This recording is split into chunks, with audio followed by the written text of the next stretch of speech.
Beginning کا تعلق ایک انداز سے اینڈ سے اللہ تعالیٰ نے جس مٹی کا ذکر کیا ہے آدم کو بنانے کے لیے، وہ والی مٹی کا جو جنت اور دوزخ ہیں یہ اسی زمین کے ہی کوئی مقامات ہیں. جنت جو ہے نا، اور ایون جہنم بھی، یہ جہنم میں بھی جو چھوٹے گناہ کرنے والے تھے سزائیں پا کے جا چکے ہیں. یہ آخری بندہ ہے جس کا نام اللہ تعالیٰ نے یوم تبدل الارض غیر الارض کہا.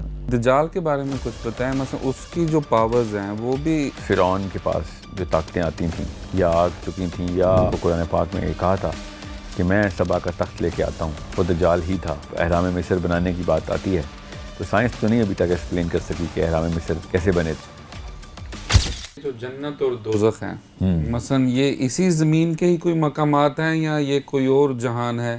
نہیں، یہ یا تو ان میں ٹائم اور اسپیس قرآن کی آیتوں کے تھرو تو ہمیں صاف پتہ چل گیا. حدیث تو بیش بہا ہے اس پہ کہ جنت جو ہے نا، اور ایون جہنم بھی، یہ خاص آسمان کے سیارے ہیں. مطلب پورے گچھے ہیں، ایسے کانسٹلیشنز ہیں سیارے. جتنے انسانوں کو جتنی جنتیں ملنی ہیں وہ اس پورے کے پورے ریلم کے اندر، اس جہان کے اندر ایک ایک سیارہ. نبی اسلام کی حدیث ہے کہ جو آخری جنتی جہنم سے سزا پا کے جنت کی طرف جائے گا وہ آخری جنتی ہوگا. جو سب کے سب جنت میں جا چکے ہیں، جہنم میں بھی جو چھوٹے گناہ کرنے والے تھے سزائیں پا کے جا چکے ہیں. یہ آخری بندہ ہے جس کا نام یوحنا ہے. اس کے گناہ کافی تھے. یہ آخری بندہ تھا جس نے دوزخ سے ایگزٹ لے سکتا تھا. اس کے بعد جو بھی بچیں گے ان کو ایگزٹ ہی نہیں ملنا. یہ مطلب لویسٹ رینک آف جنتی ہے.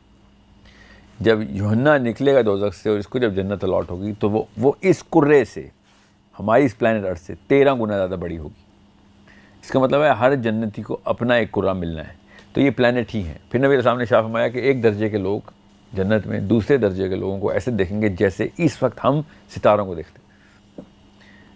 تو یہ صاف ظاہر ہو رہا ہے کہ وہ بھی کانسٹلیشن آف پلانٹس ہیں. کیونکہ ہمیں جوپیٹر کیسے نظر آتا ہے؟ ستارہ ہی نظر آتا ہے نا ہمیں. ٹھیک ہے، مرکری، وینس، مارس، ہمیں ستارہ نظر آتا ہے.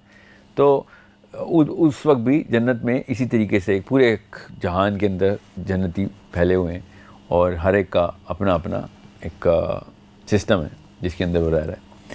سو قرآن پاک میں اللہ تعالیٰ نے جنتیوں کے بارے میں کہا کہ آسمان جنتیوں کے لیے اپنے دروازے کھول دے گا. جب دنیا سے قبر سے نکلیں گے لوگ تو جنتیوں کے لیے دروازے کھل جائیں گے، اور دوزخیوں کے لیے آسمان اپنے دروازے نہیں کھولے گا. ٹھیک ہے. پھر اللہ تعالیٰ نے یوم تبدل الارض غیر الارض کہا کہ وہ یہ زمین نہیں ہوگی جہاں پہ سارا واقعہ ہو رہا. اللہ تعالیٰ کسی اور ارض کو یہاں سے ریپلیس کریں گے، کیونکہ یہ والا پورا آسمان تو لپیٹا جا چکا ہے. پھر کچھ اور نظام چلے گا ادھر، کسی اور طریقے سے سارے کے سارے لوگ ہم اس ڈیمنشن سے دوسری ڈیمنشن میں انٹر ہوں گے جو قبر کی ڈیمنشن ہے. وہاں سے جب اٹھیں گے تو میدان ہی کچھ اور ہوگا. مطلب وہ ارض ہی کچھ اور ہوگی. وہ اللہ تعالیٰ اس کو ریپلیس کر چکے ہوں گے. ادھر تو تباہی مچ چکی ہونی ہے جو بھی ہونی ہے. اور مثلا اس کا بگننگ کا تعلق ایک انداز سے اینڈ سے بھی ہے. جی بگیننگ کا تو اسی لیے تو آپ سے کہا کہ اینڈ میں جو آخری آفت یاجوج ماجوج کی ہے وہ بھی ڈائریکٹ سورہ ہجر میں نا اللہ تعالیٰ نے جس مٹی کا ذکر کیا ہے آدم کو بنانے کے لیے، وہ والی مٹی کا بہت غور سے سمجھیں، وہ دنیا کی مٹی نہیں ہے. تو جو اس مٹی کی کیپیبلٹی ہے نا وہ کچھ اور ہے، اور اس دنیا کی مٹی کی کیپیبلٹی کچھ اور ہے. وہ کالی مٹی ہے جس کا اللہ تعالیٰ نے گارے والی کالی مٹی کا ذکر کیا ہے، جس سے آدم کو اللہ نے بنایا. یہ قرآن پاک اس طریقے سے بتا رہا ہے. امیزنگلی سورہ کاف کے اندر بھی ذوالقرنین جس جگہ پہ گیا ہے وہاں پہ وہی لفظ استعمال کیا اللہ تعالیٰ نے کہ وہ جس مٹی کے پاس گیا ہے وہ کالے رنگ کی مٹی تھی. تو یہ، اور اب تو بلیک ہول تو ہم ویسے کہتے ہیں کیونکہ ہمیں بلیک نظر آ رہا ہوتا ہے. مٹی تو نہیں کسی نے دیکھی وہاں کی، مگر لگتا ایسے ہی ہے کہ ذوالقرنین اس آسمان سے چھوڑ کے اس آسمان میں گئے ہیں جہاں پہ حضرت آدم علیہ السلام نے، کیونکہ حضرت آدم نے بھی 1000 سال تو گزارے ہیں. ٹھیک ہے.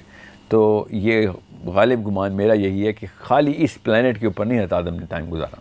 جنت کے اندر اور یہاں پہ آنے وقت الگ الگ آسمانوں کے اندر جو سورۃ طلاق کہتی ہے نا، جہاں جہاں پہ بھی جتنے نظام چلنے تھے حضرت آدم نے وہاں وقت گزارا ہے.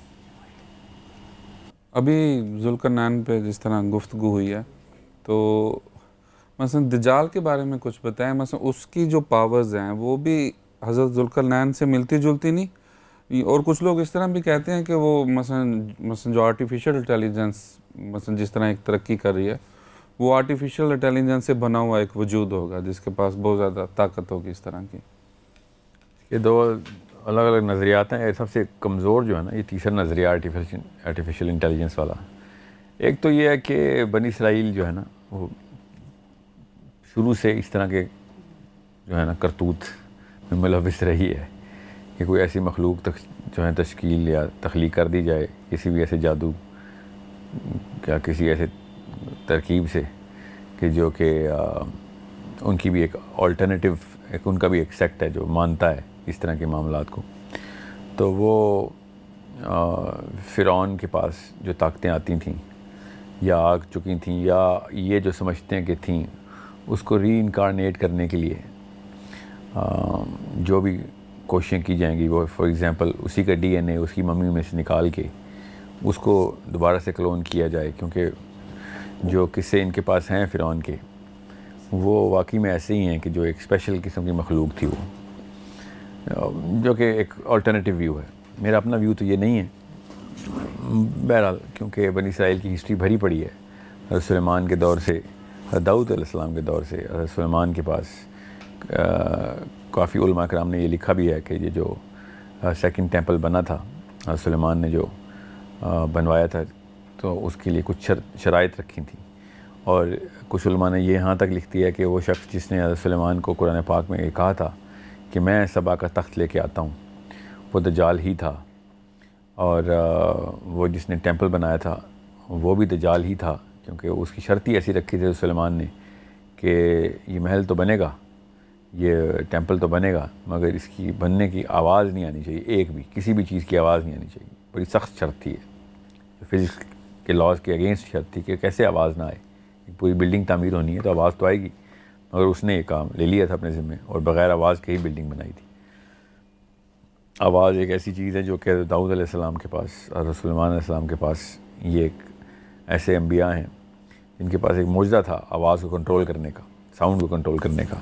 اور ساؤنڈ کے تھرو ہی ایک ایسی ریزوننس اب کریٹ کی جا سکتی ہے کہ جس کے تھرو یہی انرجی کو کنزرو جو ہے نا کانسنٹریٹ کیا جا سکتا ہے to create a black hole somewhere. تو کیا پتہ اس کے تھرو ہی کوئی ایسے معاملات کیے جائیں. کیونکہ جب اہرام مصر بنانے کی بات آتی ہے تو سائنس تو نہیں ابھی تک ایکسپلین کر سکی کہ اہرام مصر کیسے بنے تھے. داؤد علیہ السلام کو اور سلیمان علیہ السلام کو آواز ہی کے تھرو جو معجزے ملے تھے آواز کے ساؤنڈ کے تو وہ اس کو اس اینگل سے دیکھنا ضروری ہے. کیونکہ ایسے نہیں علماء کرام نے دجال کو ادھر پلیس کیا کہ ادھر نظر آیا ہے یہ اور اس نے اپنے باقاعدہ کچھ کرتب دکھائے ہیں ادھر جس کے تھرو یہ بات تو واضح ہے کہ سلیمان نے جب کہا کہ یہ ٹیمپل کون بنائے گا شرط کیا رکھی کہ آواز نہیں آنی چاہیے کسی بھی اینٹ پہ اینٹ رکھنے کی بھی یا کچھ بھی کہیں سے بھی آواز نہیں آنی چاہیے.